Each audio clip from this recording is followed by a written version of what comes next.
Dans l'épisode d'aujourd'hui, nous examinons 5 des attaques de safari les plus brutales jamais documentées d'un photographe attaqué par un léopard silencieux à des frères et sœurs dévorés par un ancien prédateur de la rivière Luangwa.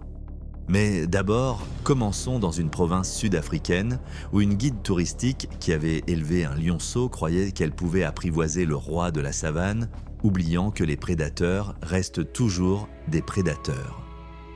Un après-midi d'août 2015, les nuages lourds planaient sur la province du Limpopo, comme s'ils annonçaient la pluie sur la réserve privée de gibier à laquelle Carla Meyer avait consacré les 15 dernières années de sa vie. Carla n'était pas une guide ordinaire. À 41 ans, elle s'était fait un nom dans la communauté de la faune sauvage d'Afrique du Sud en tant que femme ayant une compréhension exceptionnelle du comportement des grands félins. Ses collègues respectèrent son expertise, mais secrètement, ils s'inquiétaient de sa confiance croissante dans la gestion des prédateurs, en particulier avec Shumba. Shumba n'était pas simplement un lion pour Carla. Ayant grandi dans une ferme bovine, elle avait toujours été celle qui élevait les veaux orphelins au biberon et avait ainsi développé une conviction profonde que l'amour pouvait surmonter la sauvagerie de la nature. Quand elle est arrivée dans la réserve il y a 15 ans, elle fuyait un divorce douloureux et la perte de sa propre chance de maternité. L'arrivée de Shumba en tant que lionceau orphelin a comblé ce vide. Les nourrissages nocturnes au biberon ont créé un lien maternel qui dépassait les frontières professionnelles. Lorsque la réserve est passée sous une nouvelle direction, de nouveaux protocoles de sécurité ont été introduits. Aucun soigneur ne devait rester seul dans l'enclos d'un prédateur, sans exception. Mais Carla trouvait ces règles superflues, du moins en ce qui concerne sa relation avec Shumba. Elle a commencé à trouver des moyens de contourner les règles et à inventer des excuses pour être seule avec son lion. Les autres gardiens le savaient, mais la plupart détournèrent le regard par respect pour son expérience. Carla insistait sur le fait que Shumba avait besoin de son espace pendant le repas et que trop de gens le rendaient nerveux. La nouvelle direction lui accorda à contre-cœur une autorisation spéciale. Continuer à travailler étroitement avec Shumba mais à insister pour une surveillance vidéo par CCTV pendant ses séances. Carla a accepté, convaincue que jamais rien n'irait de travers. Ce jour fatidique d'août après-midi, Carla est arrivée à l'enclos avec le repas habituel de Shumba. 9 kg de viande crue dans un bol d'alimentation en acier. Elle est entrée dans l'enclos principal. C'était son moment préféré de la journée, juste elle et Shumba. Carla a négligé que même les lions en captivité conservent leurs instincts de prédateurs. Les lions mâles deviennent sexuellement matures vers l'âge de 3 ans et montrent alors un comportement de plus en plus agressif et territorial. Au cours des dernières semaines, le langage corporel de Shumba avait subtilement changé. Sa queue frétillait plus nerveusement, ses oreilles se tenaient en plus alertes et tendues lorsqu'elle s'approchait. Les lions communiquent principalement par le langage corporel et Shumba avait clairement signalé que son bien-être avait changé dans ses interactions avec elle. Mais ces signaux restaient ignorés. Elle posa le bol à l'endroit habituel et fit un pas en arrière pendant que Shumba s'approchait. Quand Shumba a commencé à manger, Carla a fait quelque chose qu'elle avait déjà fait des centaines de fois auparavant. Elle s'est assise à proximité. Elle ne s'approchait jamais de lui quand il mangeait, car elle savait que même les chats apprivoisés pouvaient être possessifs avec leur nourriture. Mais aujourd'hui, elle a remarqué que le bol était placé à un angle peu pratique. Elle se pencha en avant pour ajuster le bol en acier pour lui. Dans la salle de surveillance, un jeune soignant observait l'enregistrement de la vidéosurveillance. Il vit Carla se pencher vers le bol de nourriture. Il laissa tomber son stylo et attrapa la radio. Mais il était déjà trop tard. À une vitesse éclair, la tête de Shumba se tourna vers Carla. D'un mouvement fluide, ses mâchoires massives se refermèrent sur son avant-bras. L'infirmier regarda avec horreur le lion Carla la faire tomber au sol avec une force effrayante.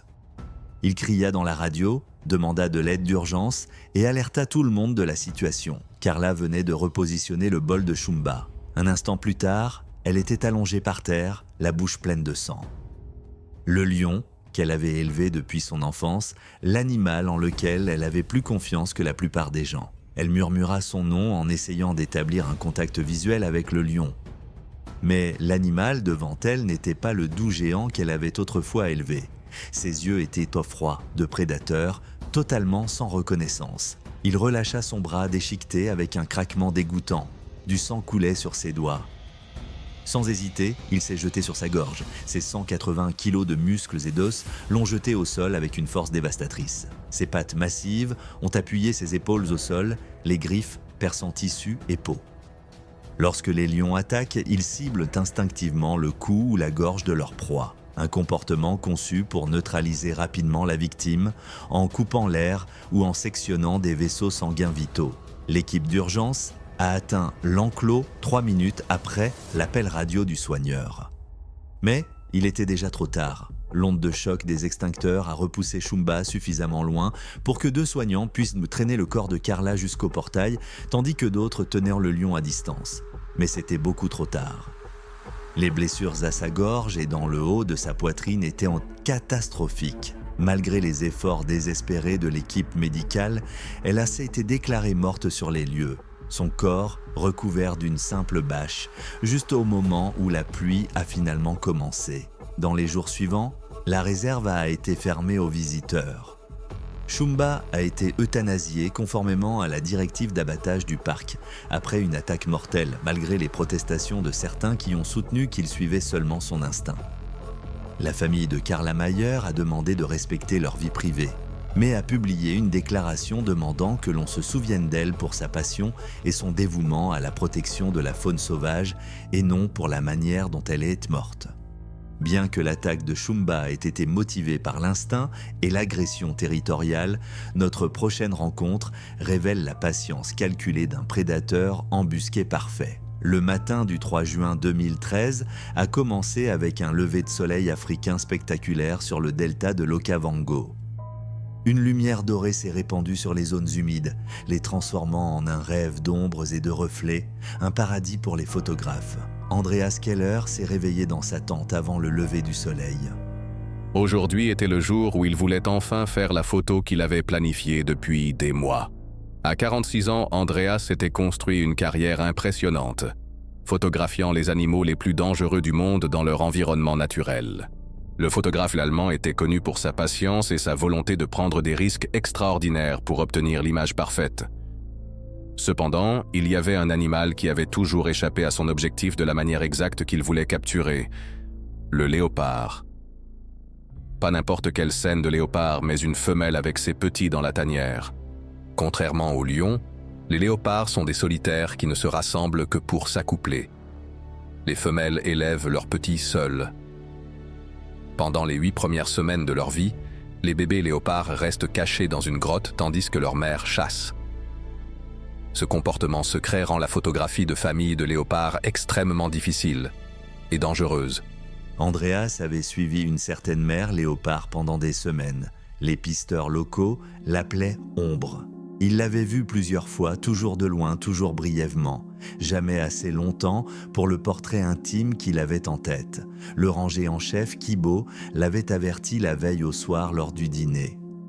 Il ne faut jamais approcher des léopards avec des petits. Il les a décrits comme les animaux les plus dangereux d'Afrique, plus dangereux que les lions ou les buffles, car ils attaquent sans avertissement. Il a promis à Kibo qu'il emmènerait l'un des pisteurs avec lui. Mais quand le soleil s'est levé, Andreas a pris une décision fatidique. Les guides étaient occupés avec un groupe de touristes ce matin-là. S'il attendait qu'ils soient disponibles, il pourrait manquer la lumière parfaite. De plus, se disait-il, il ne s'approcherait pas de la grotte. Il voulait juste installer la caméra et ensuite s'en aller. Il a pris son équipement, la caméra à détection de mouvement, le déclencheur infrarouge, des piles de rechange et des cartes mémoire. Il a mis son téléphone satellite dans sa poche et a attaché le GPS tracker à sa ceinture. Le chemin vers le buisson a pris plus de temps que prévu. Le matin devenait chaud et la chemise couleur kaki d'Andreas était trempée de sueur. Chaque pas le rapprochait de ce qui pourrait être la photo la plus importante de sa carrière. Ce qu'Andreas ne comprenait pas complètement, c'est que les léopards ont développé des sens extraordinaires pour détecter les menaces envers leurs petits. Votre ouïe peut percevoir des sons à haute fréquence, comme le bruissement des rongeurs sous terre, et votre sens de l'odorat est 14 fois plus sensible que celui d'un être humain. Mais le plus important, les léopards sont des maîtres du camouflage. Leurs omoplates flexibles leur permettent de se plaquer au sol et les coussinets spécialisés de leurs pattes amortissent chaque pas. Il choisit un grand acacia, à environ 30 mètres de l'endroit qu'il considérait comme l'entrée de la grotte. Assez près pour saisir des détails avec la caméra, mais espérons-le suffisamment loin pour ne pas déranger le léopard. Ensuite, il est allé à une deuxième position pour placer un autre appareil photo sous un angle différent. L'installation était terminée. Juste au moment où il voulait partir, sa botte s'est accrochée à une racine exposée. Il trébucha en avant, faisant plus de bruit que prévu.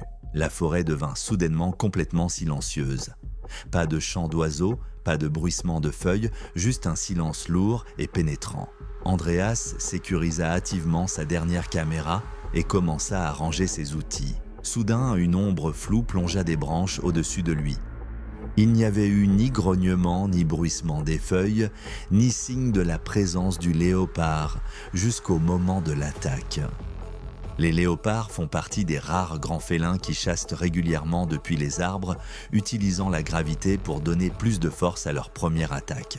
Ils peuvent venir sauter jusqu'à 6 mètres de long et 3 mètres de haut et se placent souvent juste au-dessus des passages empruntés par les proies pour les attaquer par surprise.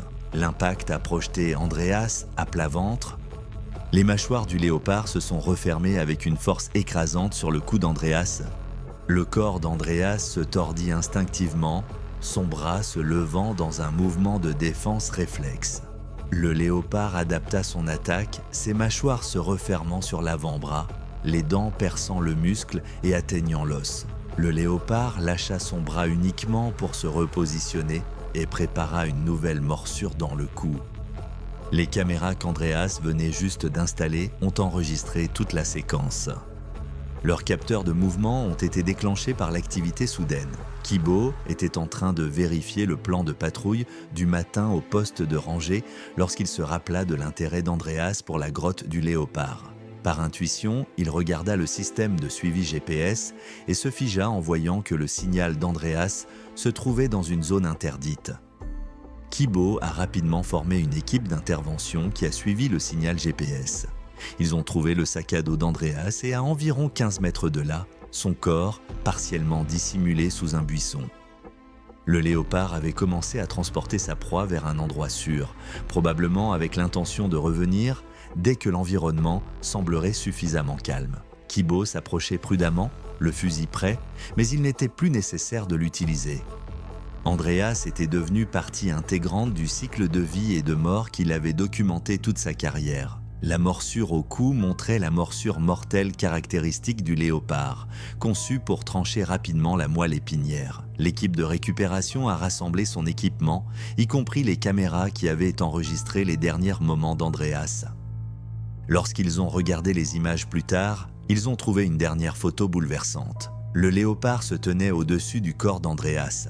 Ses yeux reflétèrent le flash de l'appareil photo. C'était un portrait tragique et en même temps intime de ce léopard sauvage qu'il avait voulu capturer. La nouvelle de la mort d'Andreas a profondément bouleversé la communauté des photographes animaliers.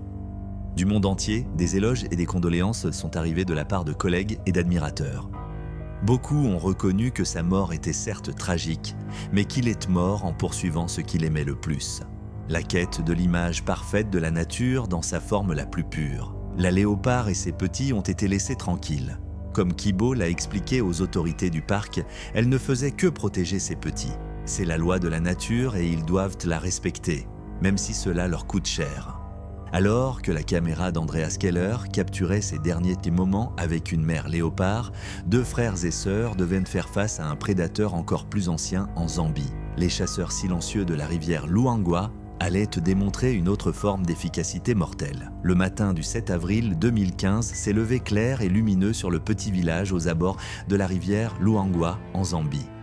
L'air était rempli de cris d'oiseaux résonnant à travers le village. Moses Chisango se réveilla avec le soleil. À l'âge de 14 ans, il a déjà assumé les responsabilités d'un jeune homme dans sa communauté. Il aidait son père à pêcher, soutenait sa mère dans les tâches ménagères et s'occupait surtout de sa sœur de 9 ans, Zira. Moïse était un garçon sérieux, avec un esprit vif. Ses professeurs à l'école du village disaient souvent qu'il pourrait aller loin si on lui en donnait la chance. Il excellait en mathématiques et en sciences et rêvait de devenir médecin un jour pour aider son village. Zira était son opposé à bien des égards, vive et insouciante, avec un sourire qui pouvait charmer même les aînés les plus sévères du village. Elle collectionnait des pierres colorées et des plumes et fabriquait de petits trésors qu'elle gardait dans une boîte en bois sous son lit. Le village s'était développé au fil des années à côté d'un lodge de safari populaire qui attirait des touristes du monde entier dans la vallée de Luangwa pour découvrir la faune locale. La relation était symbiotique. De nombreux villageois travaillaient dans le pavillon qui à son tour soutenait l'école et la clinique locale. Sa mère Akunda l'avertissait presque tous les jours de ne pas s'approcher de la rivière. Elle leur rappelait sans cesse que les crocodiles étaient affamés et rusés. Le crocodile du Nil est l'un des prédateurs les plus redoutables d'Afrique, inchangé depuis 85 millions d'années. Les adultes atteignent généralement une longueur de 3,3 à 4,9 mètres et peuvent peser jusqu'à 750 kg. Avec une force de morsure de plus de 3400 kg par pouce carré, la plus forte de tout le règne animal, elle est 10 fois plus puissante que celle d'un requin blanc. Moïse connaissait le danger. Les guides de safari avertissaient régulièrement les touristes que ces reptiles massifs pouvaient retenir leur souffle pendant jusqu'à 2 heures et attendre immobiles le moment parfait pour frapper. Avec les yeux, les oreilles et les narines sur le dessus de la tête, ils peuvent rester presque complètement immergés et observer leur environnement. Mais le plus effrayant est leur patience incomparable. Parfois, ils observent leur proie potentielle pendant des jours avant de frapper. Ce matin d'avril particulier, où l'école était fermée en raison d'un jour férié local, la tentation de l'aventure était trop grande pour y résister. Zahira voulait aller à la rivière pour trouver à nouveau des pierres plates qu'on peut faire ricocher sur l'eau. Moses connaissait les dangers, mais ils avaient déjà fait ça plusieurs fois auparavant. Chaque fois qu'ils sortaient pour chercher des pierres, Zira restait toujours sur la haute rive, loin de l'eau. Leur mère était partie rendre visite à un parent malade dans le village voisin et ne reviendrait que le soir. Son père travaillait dans le pavillon de safari et aidait à réparer une cabane d'invités. Les enfants ont laissé un message en disant qu'ils joueraient près du grand baobab. Pas tout à fait un mensonge, mais pas toute la vérité non plus. Le trajet vers la rivière a pris environ 21 minutes. Dans la rivière Luangwa, il y avait un groupe d'hippopotames, pour la plupart immergés. Seuls leurs yeux, oreilles et narines étaient visibles au-dessus de la surface de l'eau. Ce que les enfants ne pouvaient pas voir, c'étaient les prédateurs qui faisaient de cette rivière l'un des habitats les plus densément peuplés de crocodiles en Afrique. Moses a conduit sa sœur à un endroit sur la haute rive où il pouvait rester et chercher des pierres en même temps. Zira cherchait attentivement des pierres plates, pendant que Moses surveillait les environs et ramassait aussi des pierres. Mais quelque chose attira l'attention de Zira. Une pierre près du bord de l'eau. Elle s'en approcha. Soudain, la rivière explosa dans une énorme gerbe d'eau et un crocodile massif jaillit à une vitesse effrayante. Il attrapa la jambe de Zira avec un craquement perçant. Les crocodiles attaquent avec une rapidité étonnante. Dans l'eau, ils atteignent jusqu'à 32 km/h, utilisant leur queue puissante pour avancer. Le cri de Zira, plein de peur et de douleur, perça l'air paisible du matin. Moïse regarda horrifié, alors que sa sœur était renversée et que le crocodile commençait déjà à tourner dans une roulade mortelle. Le mouvement de rotation instinctif que les crocodiles utilisent pour déchiqueter une proie trop grosse pour être avalée en entier. Moïse a laissé tomber ses pierres et s'est précipité sans hésiter pour attraper sa sœur sans penser au danger dans l'eau. Le crocodile avait déjà tiré Zira à plusieurs mètres du rivage, mais l'eau était encore assez peu profonde pour que Moïse puisse l'atteindre. Pendant un moment, le crocodile a lâché la jambe déchirée de Zira et elle a commencé désespérément à se traîner vers le rivage, laissant une traînée de sang dans l'eau. Moses a essayé de l'aider, mais la courte victoire a été anéantie par une deuxième explosion d'eau. Un autre crocodile, encore plus grand que le premier, avait été attiré par le tumulte et l'odeur du sang. Il visa Moïse, dont le torse disparut dans les puissantes mâchoires, avec une force écrasante. Le premier crocodile retourna vers Zira, qui était maintenant à peine consciente. affaibli par la perte de sang et le choc. Il saisit à nouveau sa proie et la traîna dans la direction opposée à celle de son frère. 2 ouvriers du Safari Lodge, en amont sur la rive du fleuve, avaient entendu les cris et étaient accourus. Ils arrivèrent juste à temps pour assister à l'horrible scène. 2 énormes crocodiles disparaissaient dans des eaux plus profondes, chacun avec un enfant entre les mâchoires. Des heures plus tard, alors que le soleil se couchait, les équipes de recherche ont fait leur macabre découverte. Les corps des enfants ont été retrouvés séparément, rejetés sur un banc de sable en aval. Le village était en deuil profond. Sa mère et son père étaient inconsolables. Le Lodge Safari a fermé par respect pendant 3 jours et le manager a annoncé qu'il financerait une nouvelle clôture le long des sections les plus dangereuses de la rivière près du village. Alors que les eaux de la rivière Luangwa se refermaient sur Moses et Zira Chizango, un jeune étudiant en zoologie en Inde, Navin Sharma, ferait face à sa mort d'en haut alors qu'il s'écartait de quelques pas d'un chemin très fréquenté et entrait dans le royaume de l'un des prédateurs les plus imprévisibles de l'Inde. Le matin du 22 février 2012 était inhabituellement frais pour le centre de l'Inde, avec un léger brouillard flottant au-dessus des denses forêts de bambous de la réserve de tigres de Satpura. Navin Sharma s'est réveillé avant ses camarades de classe, trop excité pour pouvoir dormir. À 21 ans, il était dans sa dernière année d'études en zoologie à l'université de Delhi et cette excursion à Satpura était le point culminant de ses années de travail acharné et de dévouement. Navin qui avait toujours été le sérieux de sa famille. Depuis son enfance, il était passionné par la recherche sur la faune sauvage, passant ses week-ends dans des centres de sauvetage d'animaux au lieu de sortir avec ses amis. Son expérience avec les animaux secourus sous sédation lui avait donné une confiance dangereusement erronée en son aptitude à manipuler les prédateurs sauvages. Ils étaient arrivés à la réserve il y a 3 jours et avaient déjà documenté des dizaines d'espèces animales, cerf axis, sanglier, gores et même un aperçu furtif d'un léopard qui a disparu dans le sous-bois. Mais le joyau de la couronne de Satpura, le tigre du Bengale, leur avait jusqu'à présent échappé. Bien que connu comme habitant de Satpura, la réserve abrite également une importante population d'ours lipus, l'un des mammifères les plus mal compris et dangereux de l'Inde. Malgré leur nom et leur démarche maladroite, les ours lipus ne sont pas de vrais paresseux, mais une espèce distincte originaire du sous-continent indien. Ils pèsent d'entre 55 et 140 kg, ont des griffes courbées pour creuser, de puissantes mâchoires pour broyer les termitières et un espace entre les dents à l'avant pour aspirer les insectes. Les ours lipus ne montrent pas le comportement soumis que beaucoup d'autres espèces d'ours adoptent lorsqu'elles se sentent menacées. Au lieu de battre en retraite, ils se précipitent souvent sur des menaces supposées, ce qui leur a valu une réputation effrayante. Les biologistes de la faune ont documenté plus de rencontres agressives entre les humains et les ours lipus qu'avec les tigres, les léopards et les loups réunis dans les zones où ces espèces coexistent. Leur guide Rajesh a expliqué qu'il se rendrait aujourd'hui dans les fourrés de bambou, une zone connue pour l'activité des ours lipus, c'est pourquoi ils devaient rester ensemble à tout moment. Ils se mirent en route en file indienne. Rajesh était en tête, suivi de près par le professeur Mehta. La forêt de bambou était très différente de tout ce que Navin avait jamais connu. Les grandes tiges formaient un labyrinthe naturel et le sol était couvert de feuilles mortes qui amortissaient leurs pas. En marchant, Navin remarqua quelque chose sur un arbre à côté du chemin, des marques de griffes. Des traces fraîches, c'était exactement le type de preuve dont il avait besoin pour sa recherche. Il est sorti du chemin pour l'examiner de plus près, à seulement quelques mètres du groupe. Le reste du groupe a continué sans remarquer que Navin s'était arrêté. Navin a levé son appareil photo et s'est concentré soigneusement sur les marques de griffes. Elles étaient plus profondes que prévu et s'enfonçaient de plusieurs centimètres dans l'écorce. Ce que Navin n'a pas réalisé, c'est que ce n'était pas seulement des marques territoriales.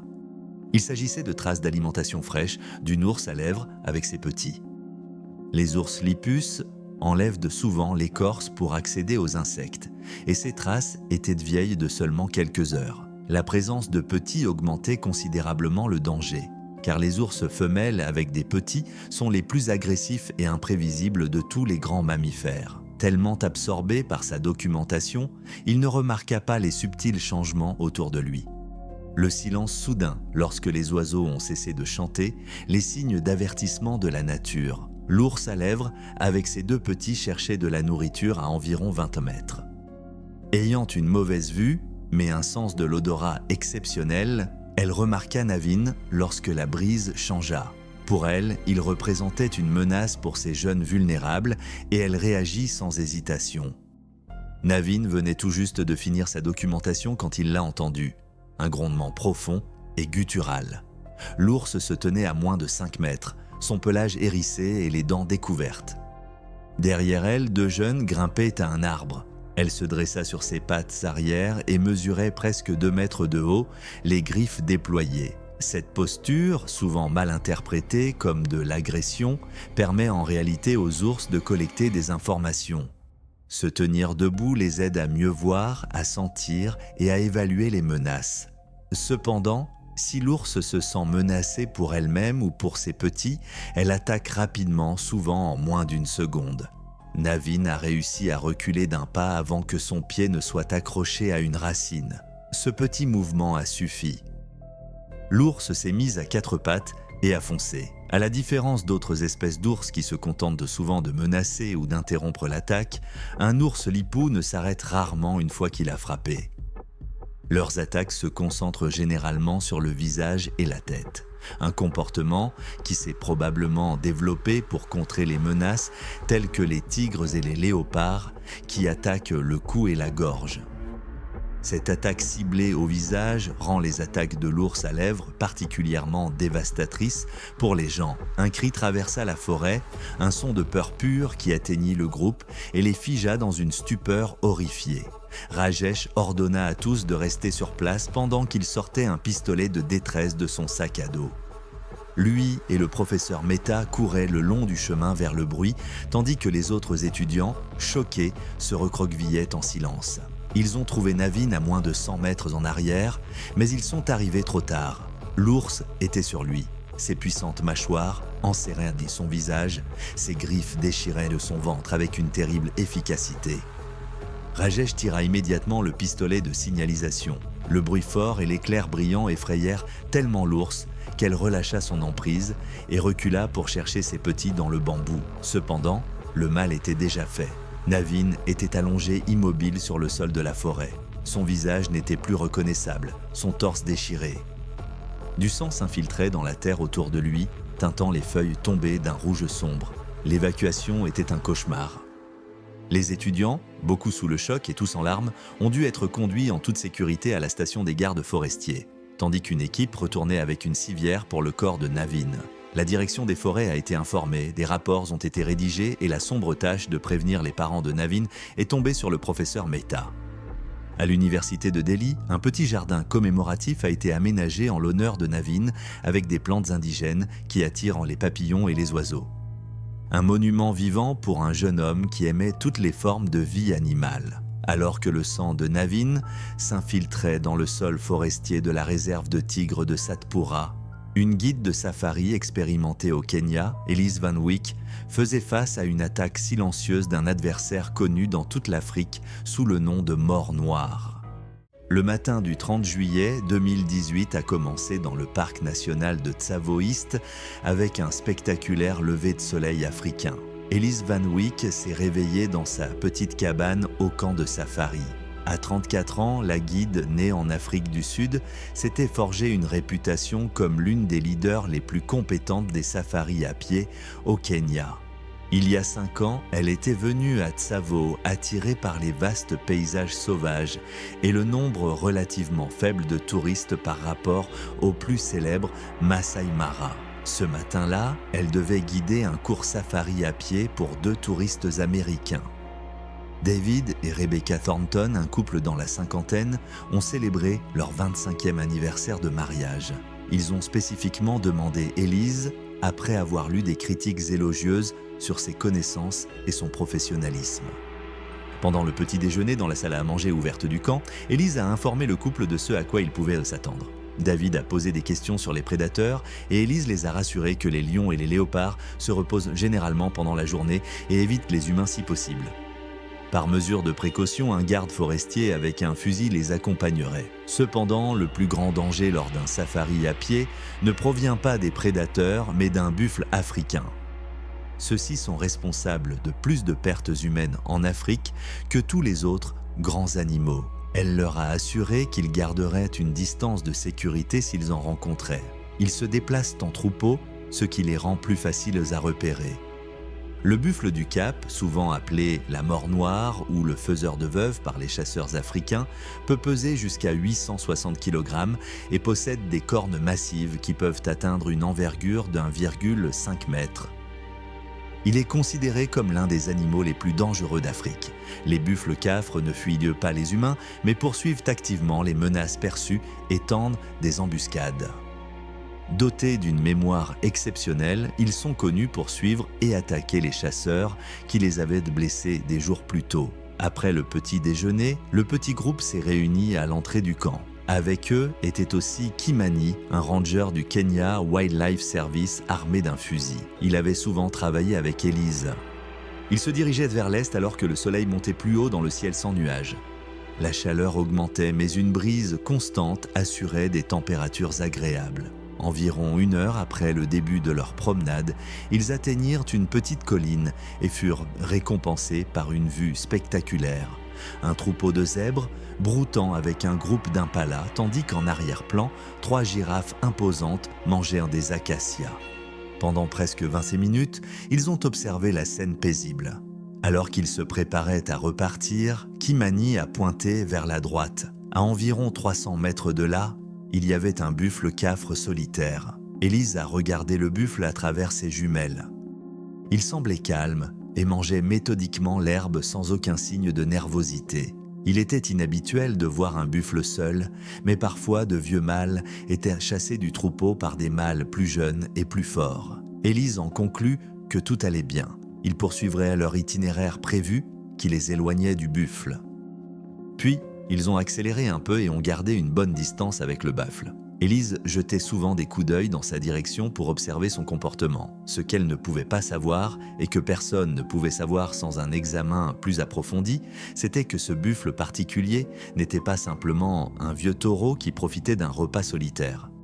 Il y a quelques jours, il avait été blessé lors d'un combat avec un rival et avait une plaie profonde sur le flanc, qui est maintenant infectée et cause de vives douleurs. La blessure l'avait séparé de son troupeau et son agacement constant le rendait inhabituellement irritable et imprévisible. Les animaux blessés sont plus dangereux pour les humains, car la douleur augmente l'agressivité. Pour les animaux sociaux comme le buffle africain, l'isolement du troupeau entraîne du stress, les rendant plus susceptibles d'attaques injustifiées. Lorsque le groupe de safari a continué son chemin, la distance entre eux et le buffle a progressivement diminué. L'animal leva la tête et remarqua finalement les gens à environ 200 mètres. Les oreilles se dressèrent vers l'avant. Un avertissement subtil qu'Elise a immédiatement reconnu. Elle a dit doucement au Thornton de marcher un peu plus vite et de tourner plus vers la gauche, loin du buffle. Ils ont changé de direction, mais il était déjà trop tard, car l'animal a soudainement baissé la tête et a commencé à charger. Un buffle en charge peut atteindre des vitesses allant jusqu'à 56 km/h, plus vite que n'importe quel humain ne peut courir. Encore plus important, il peut maintenir cette vitesse sur de longues distances, contrairement aux prédateurs comme les lions, qui dépendent de courtes phases de sprint. Une fois qu'un buffle a décidé d'attaquer, il abandonne rarement avant que la menace soit éliminée ou qu'il ne soit physiquement incapable de continuer. Elise a vu arriver l'assaut et a pris une décision rapide. Elle a ordonné à tout le monde de courir. Les Thornton ont sprinté pour échapper au danger. Kimani leva son fusil, mais le buffle se déplaçait trop vite et la distance se réduisit rapidement. Au lieu de s'enfuir, Elise se dirigea dans la direction opposée, agitait les bras et criait pour détourner l'attention du buffle de ses invités. L'animal enragé se tourna vers elle, la tête massive baissée, les cornes mortelles pointées directement sur son torse. Elise a essayé d'éviter à la dernière minute. Un mouvement qu'il avait déjà sauvé lors d'une rencontre avec un rhinocéros noir. Mais le buffle anticipait leur mouvement avec une précision effrayante. L'impact était dévastateur. Une corne frappa Elise en plein ventre pénétrant profondément avant que le buffle ne soulève brutalement sa tête, projetant son corps comme une plume dans les airs. Elle atterrit lourdement à plusieurs mètres de là, son souffle coupé, et une douleur brûlante se répandit en elle. Kimani tira avec son fusil. Le coup résonna à travers la savane. La balle atteignit l'épaule du buffle, mais n'atteignit aucun organe vital. Le ranger tira de nouveau et toucha cette fois l'animal au cou. Kimani a réussi à tirer un troisième coup de feu à bout portant avant de se cacher derrière un arbre renversé. Cette dernière balle a atteint sa cible et le gigantesque animal s'est effondré. Il a crié au Thornton de rester sur place car il devait appeler de l'aide par radio. Mais l'aide est arrivée trop tard pour Elise Van Wyck. Lorsque l'équipe d'urgence l'a atteinte avec un véhicule d'intervention, elle était déjà morte de graves hémorragies internes. Son dernier acte conscient avait été de serrer la main de Kimani et de lui chuchoter que les animaux en valèrent la peine. Toujours valable. Les Thornton sont restés physiquement indemnes, mais ils ont été profondément traumatisés. Par la suite, le parc national de Zavoïste a introduit des formations supplémentaires pour les guides de safari à pied, soulignant en particulier l'importance de reconnaître les signes de blessure ou de stress chez les animaux potentiellement dangereux. Voulez-vous voir plus de vidéos comme celle-ci ? Cliquez sur la vidéo à l'écran, merci de regarder.